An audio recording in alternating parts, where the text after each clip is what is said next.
So what is going on, everybody? I'm back with another YouTube video now. In today's video, guys, we're going to be ranking all 10 of the Fast and the Furious films. This is, of course, including the new F9 and, of course, the spin-off Hobbs and Shaw.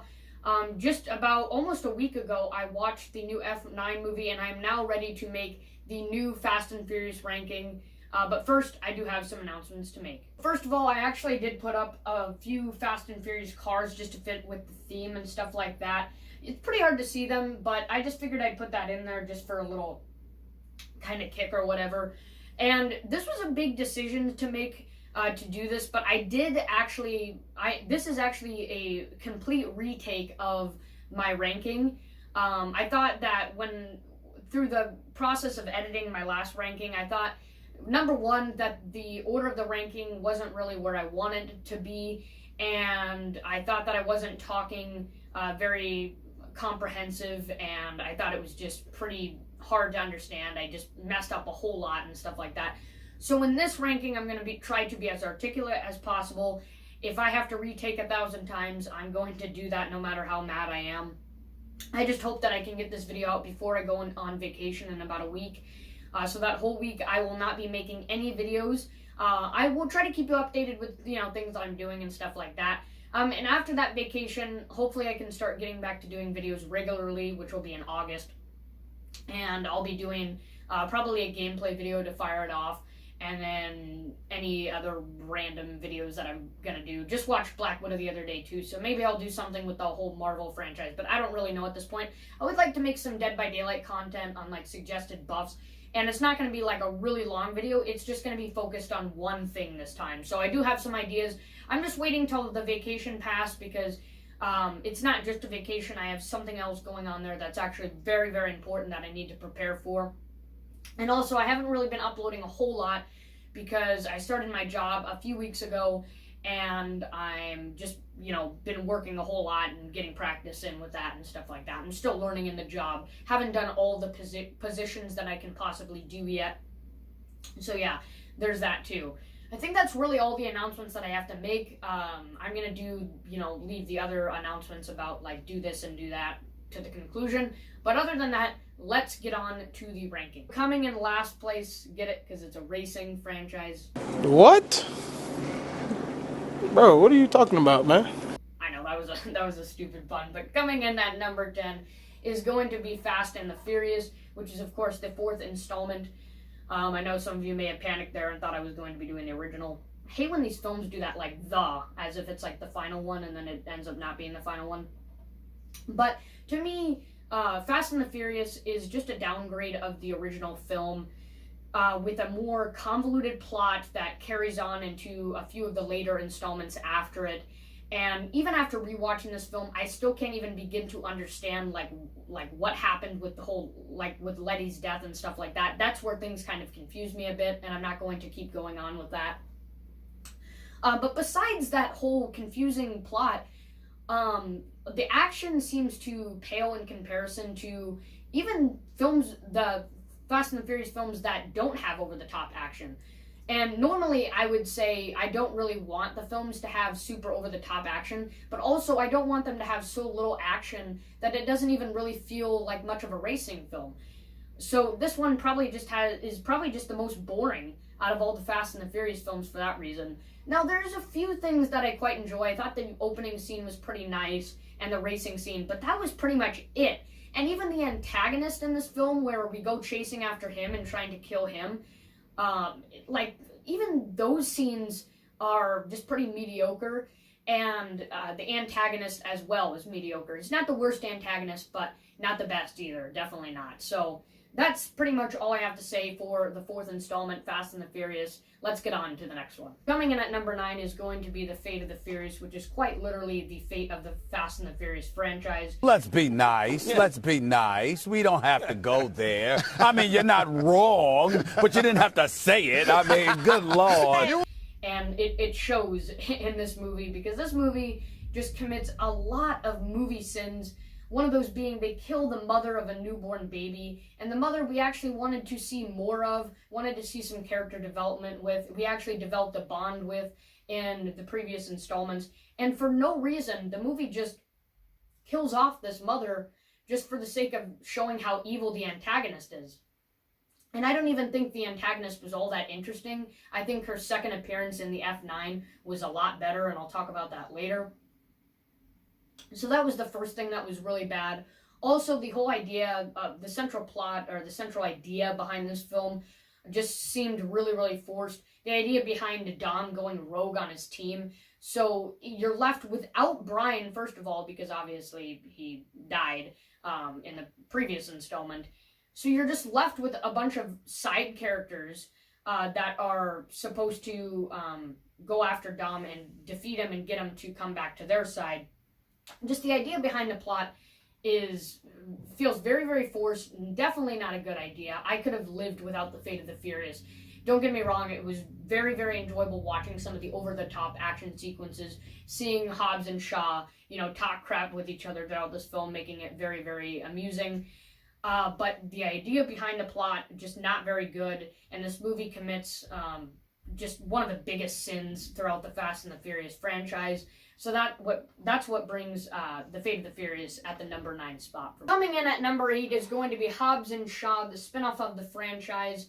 And initially, when this film came into theaters, I had very low expectations, especially for it being a spinoff, but also because the idea behind the film, when I just saw the trailer and I understood what it was all about, I just knew right away, and I was correct, that this film was just out there to really just make a quick buck. The director of this film realized that the relationship between Dwayne Johnson and Jason Statham in the Fast and the Furious franchise was something that people enjoyed, so he just put it in the theaters for people to watch, and it's really just kind of a one-time watch. You watch it once, you continue down the Fast and the Furious franchise, and you just kind of forget about it. And that really is the case for the Hobbs and Shaw film, because it really just does nothing to contribute to the Fast and the Furious franchise. So you could honestly just live without watching Hobbs and Shaw if you're like that dedicated to learning what Fast and the Furious is all about. You don't really need to watch this film. Now, there are a few good things about this film. I thought that this film actually had one of the best final battles of all the Fast and the Furious films. Admittedly, very over the top, but very enjoyable to watch. Also, getting introduced to kind of a third main character who is the sister of Shaw in this film was pretty cool as well. But what brought this film down a lot for me was that the antagonist of this film, despite having some pretty good protagonists, was very uninteresting. Probably the least interesting antagonist in the Fast and the Furious franchise.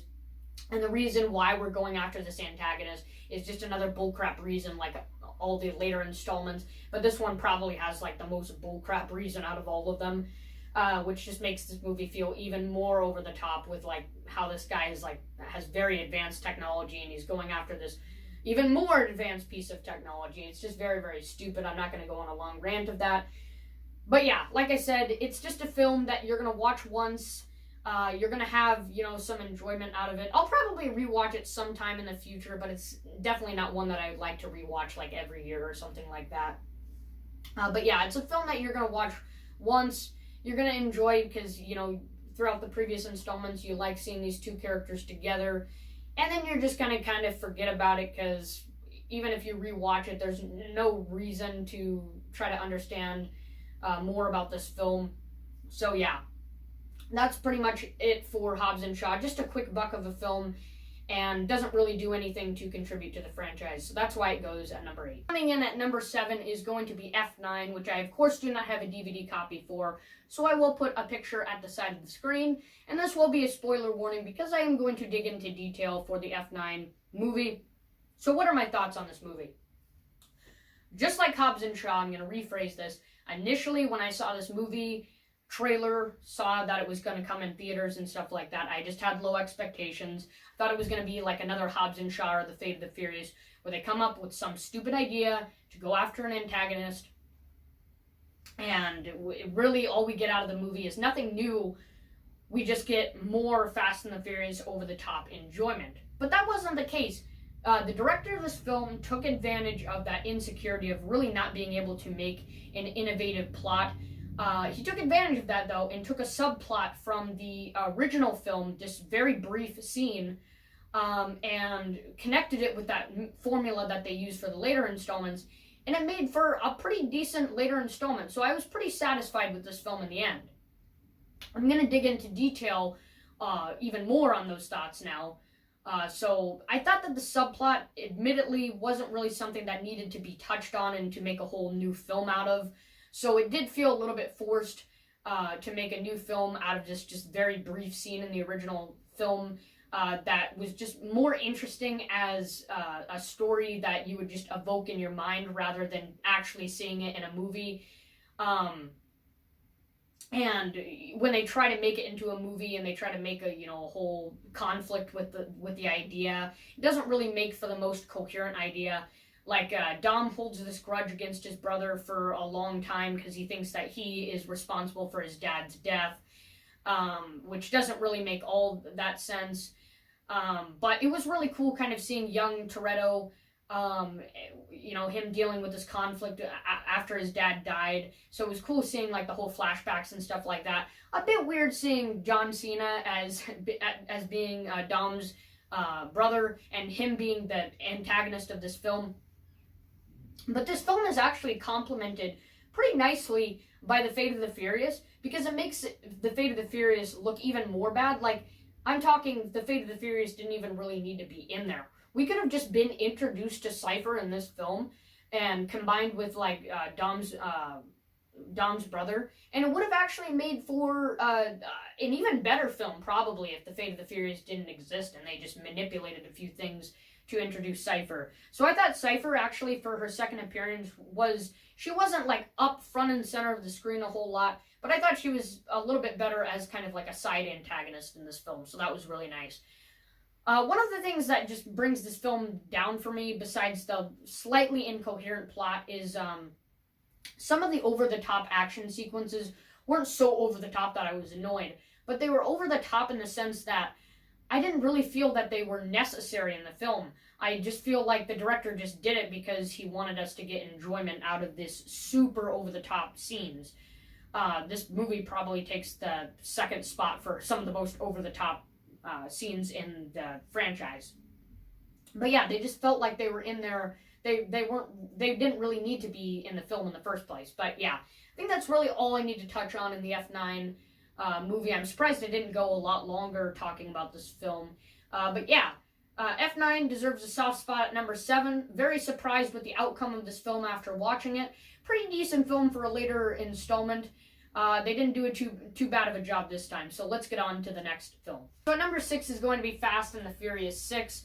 I know this seems to be kind of a low ranking for a pretty good installment, because I know some people are fans of this film. I know that when this film came out, I was certainly very excited when it came out in theaters, and then kind of after Fast and the Furious 6, I just started having low expectations for some of the films, because the action just started getting over the top and improbable and stuff like that.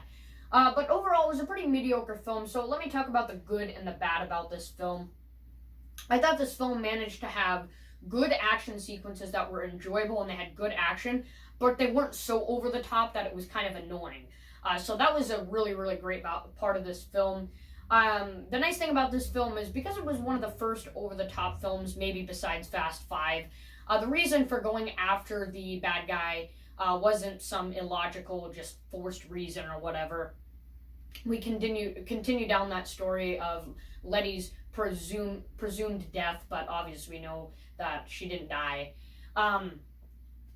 Now, once again, like I said in the Fast and the Furious 4, I'm kind of bummed that confusion kind of carried on into Fast and the Furious 6, because it just made for a less interesting conflict / plot for the film. It could have been something a little bit more creative, but I know that they had to do it because they had to fill in the plot hole with Fast and the Furious 4.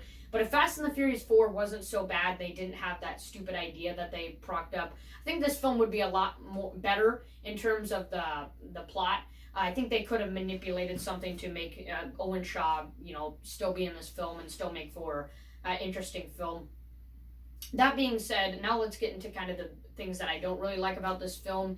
I thought Owen Shaw was just always kind of the worst version of Deckard Shaw. I mean, they are brothers in the films. I just always thought Deckard Shaw was the better antagonist in the Fast and the Furious films. Not saying Owen Shaw was just really boring or whatever. It's just, he's just a worse version of Deckard Shaw, in my opinion. Didn't really have any personality or charisma for being an antagonist or whatever. He did have his fair share of good moments throughout the series, or throughout the movie, but just not as much as Deckard Shaw did. When he came in like a wrecking ball, honestly, after realizing that his brother almost got killed by this group of people, and he just seems very, very intimidating what he can do. But Owen Shaw, not so much.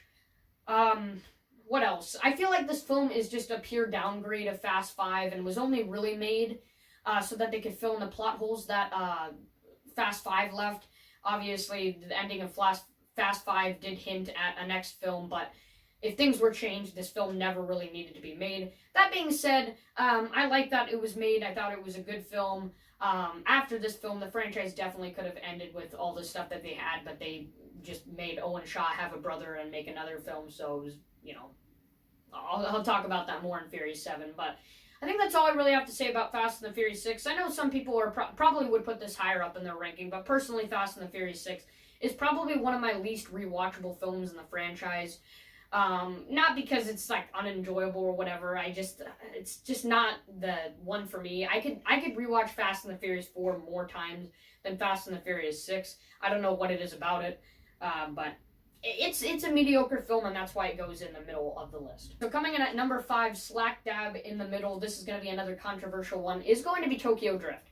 Now, when I did my first ranking for this film, it was a little bit higher up in the list, but I decided to put it right in the middle, because I know some people aren't fans of this film. I know some people are big fans of this film.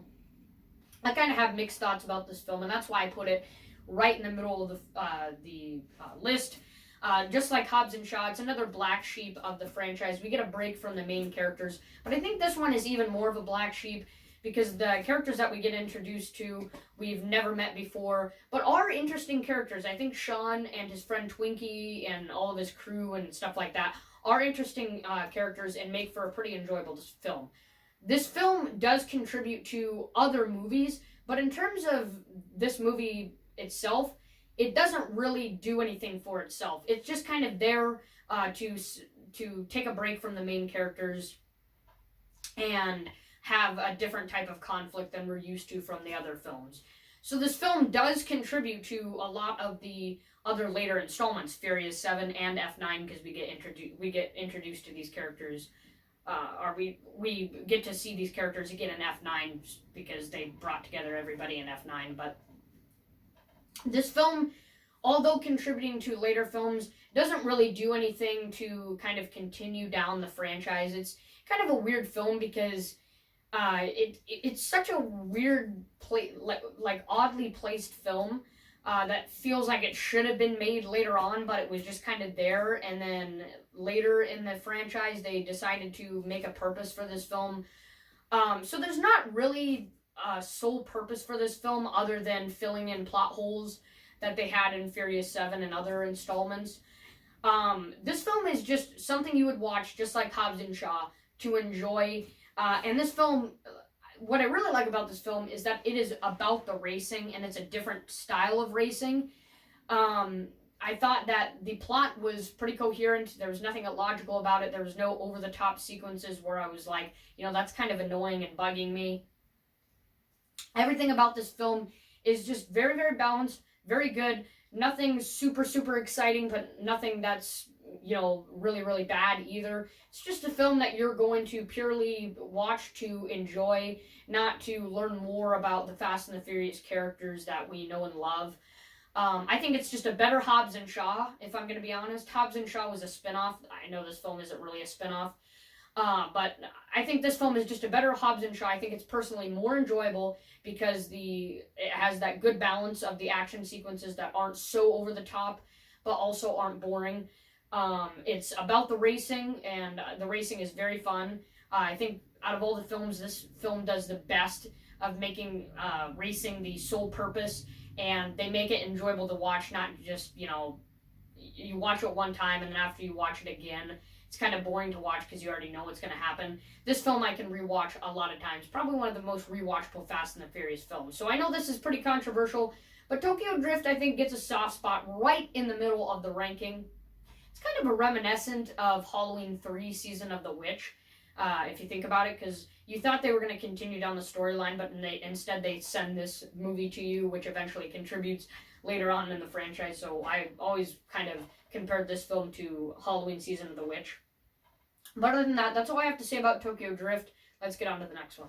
And number 4 is going to be Furious 7, the best over-the-top later installment to the franchise besides Fast 5, which I, of course, have later on in my list. But Furious 7, I cannot believe that the director managed to make a decent film despite the troubles with the death of Paul Walker. He managed to accommodate for not having Paul Walker through like halfway of the making of the film. And, throughout the film, nothing was confusing, luckily. Obviously Paul Walker died. So you would think that there would be some confusing pieces because Paul Walker would be missing in this scene or whatever. But no, he completely accommodated for it throughout the entire film. And it wasn't like another Fast and the Furious 4 screw-up, even though Letty didn't actually die. But it wasn't confusing. He managed to accommodate very, very well and very successfully. And he made for a very good film, introduced a new antagonist that would come in a lot of the later installments and that we would love to see throughout the Fast and the Furious films. So he did a great job at that. We get introduced to some new characters who are part of the main crew, which were really cool. Mr. Nobody and Ramsey, they were really good for the franchise. Didn't have any problems with them. I think this film had one of the better final battles / final acts, where we have that street fight between Hobbs and Dom. That was really, really cool to see. Hobbs, after sitting in the hospital throughout the entire film, finally comes back for an epic return and shoots down a helicopter with a minigun. Very, very cool. So the action sequences, much like Fast and the Furious 6, were over the top, but they didn't bother me at all, and they were very enjoyable to watch. So I think that's all I really have to say about Furious 7. Just a very solid film. They did a great job at accommodating for the death of Paul Walker and made for a very great ending. If the franchise would have ended here, there's so many of them where I wish it would have just ended at a certain film, I would have no absolute problem, because sadly, after the death of Paul Walker in the later installments, they just did a bad job at mentioning Paul Walker over and over again. Well, not Paul Walker, but Brian throughout the films. And I just really hated how they did that. But in this film, halfway through the film, they weren't like, well, Brian died, so what are we going to do, or whatever. He made sure that he stuck throughout the entire film. He didn't sacrifice his whole plot line that he had set up at the way beginning. So he did a very, very great job, and Furious 7 deserves a great spot at number 4.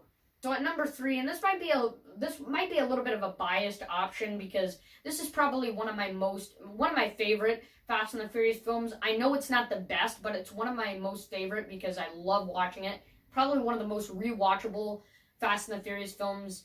I know I said that with Tokyo Drift, but this is another very rewatchable film. Is Too Fast, Too Furious. A slight downgrade of the first film. They have kind of the same idea where Brian is working for the authorities again. The authorities are asking him to meet up with, some friend of his, partner in crime that he knows that can help with this mission. And if they succeed in the mission, they can clear their record or whatever.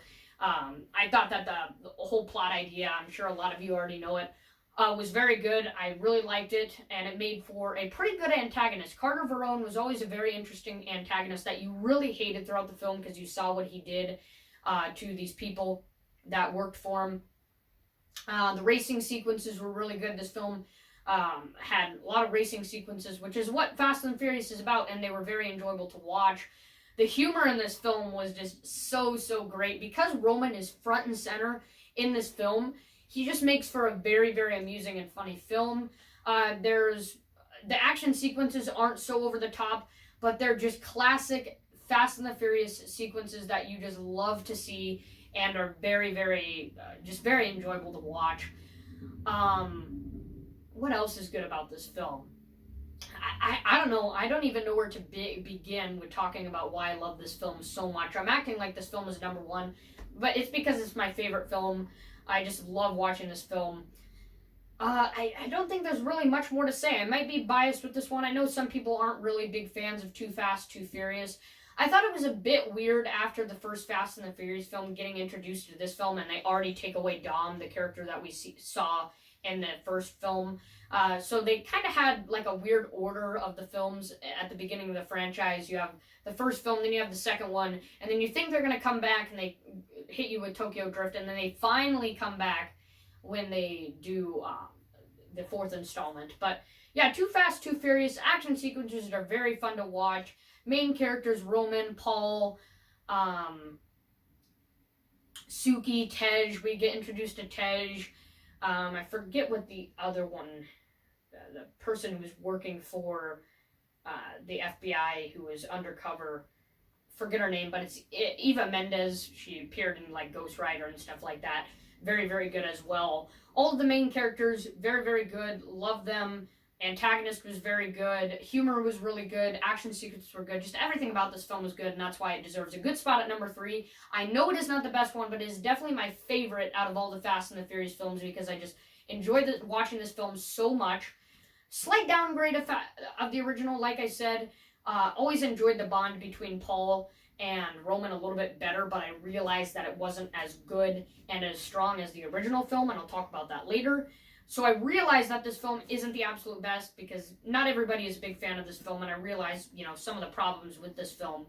But personally, my favorite film, love it, and that's all there is to say about Too Fast, Too Furious. But number 2 is going to be Fast 5, and Fast 5 is the perfect example of a Fast and the Furious film where you bring all the characters that you met from a few previous installments together to fight off an antagonist, and they did it so greatly in this film. This film did the best out of all of the other later installments where they bring together everybody. This film did it the best because obviously it was the first film to do something like this, and it just made for such a great film, such a great ending.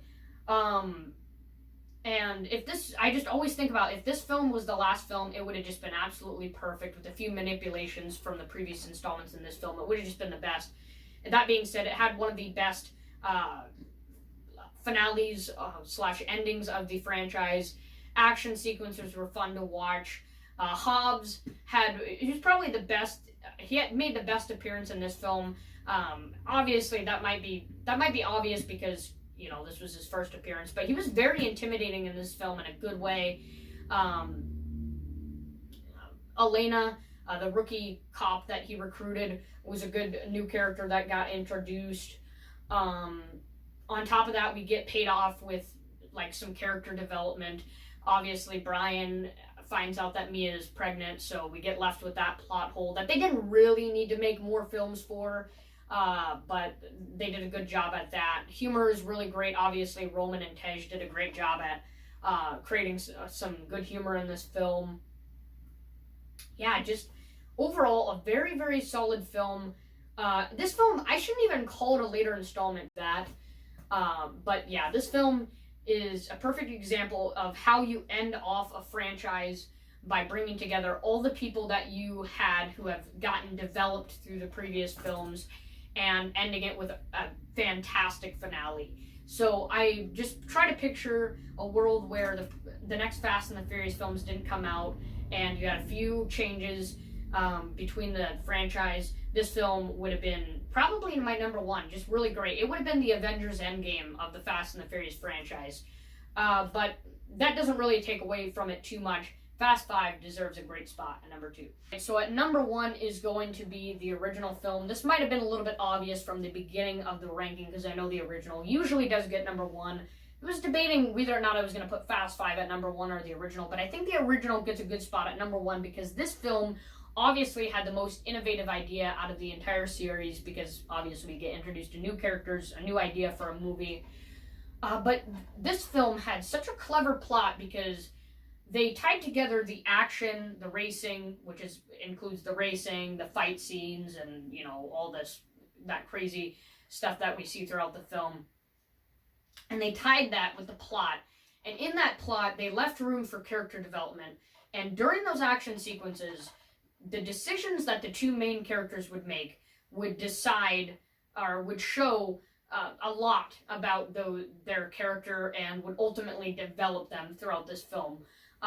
These two characters, Dom and Brian, of course, had the best character development in the first film. But of course, it builds up even more and more throughout the later installments because they begin to build more trust with each other throughout the other films. But this film showed that it's very, very greatly, especially at the end of the ending of the film, where Brian's like, I know that the authorities are wanting this guy, but I realize that he's really not a bad person, and that I've developed very great trust in him, that I'm just going to let him go and continue what I'm doing, because I realize that maybe this job's not really what I want, and I realize that this is a good guy who, despite having done bad things in his life, I don't think deserves to go to jail for it. Obviously, he probably should have been punished to a certain extent, but it shows a lot about Brian's character and their friendship with each other throughout this film. So they had a very, very unique, strong bond in this film.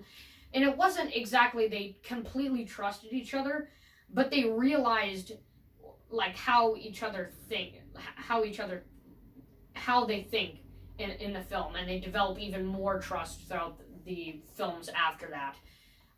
So obviously this film is a slightly better version of Too Fast, Too Furious, because we get to learn that bond between Roman and Brian and Too Fast, Too Furious, but an even better bond in the original film.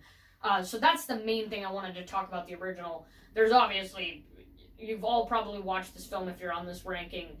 Action sequences are very good. Not too much humor for the first film, but I think they realized after the second film that humor is the way to go in the Fast and the Furious films. It'll definitely give you some comical relief throughout the movie. But yeah, other than that, very solid film. Obviously, that's why it got spot at the number 1. So that is it for the ranking. Okay, I am so glad I am finally done. After 2 takes of this, I need to get to editing quick so that I can get this off before I go on vacation. This is going to be the last video that is going to go up before I go on vacation to San Antonio for about a week. And then I will get back to uploading, hopefully more frequently, probably August.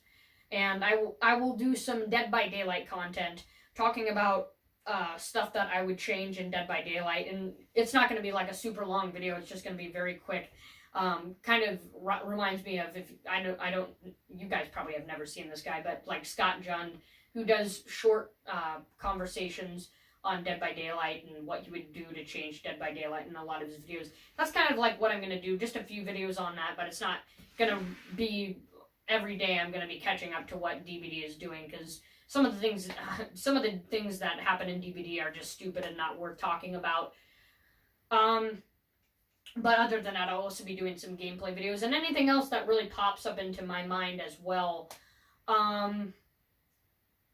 But yeah, make sure you read the community posts so that you can stay updated with all my future content. Join the Discord, link will always be in the description of every video. Like I said, after this vacation, I'll try to upload as frequently as possible. I got my job. I won't have to do Tiger Rock as much because after the testing, I'm probably just going to take a breather and not really worry too much about what's going on, because after the testing, it's just going to be a big stress relief, a lot off of my chest, hopefully if I pass. But yeah, after that, I'll try to get back to uploading more frequently. Just, see what happens with work and stuff like that. I will definitely be able to fit in some videos for you. So I think that's all I really have to say. Like and subscribe. Hopefully you guys enjoyed. I know this is going to be a bit of a longer ranking because I blabbled my mouth a lot at the last few there, but I tried to make this video, like I said at the beginning, as articulate as possible, because my first take on this was a lot worse, trust me. But yeah, that's it for the video. Like and subscribe, guys, and I'll see you next time.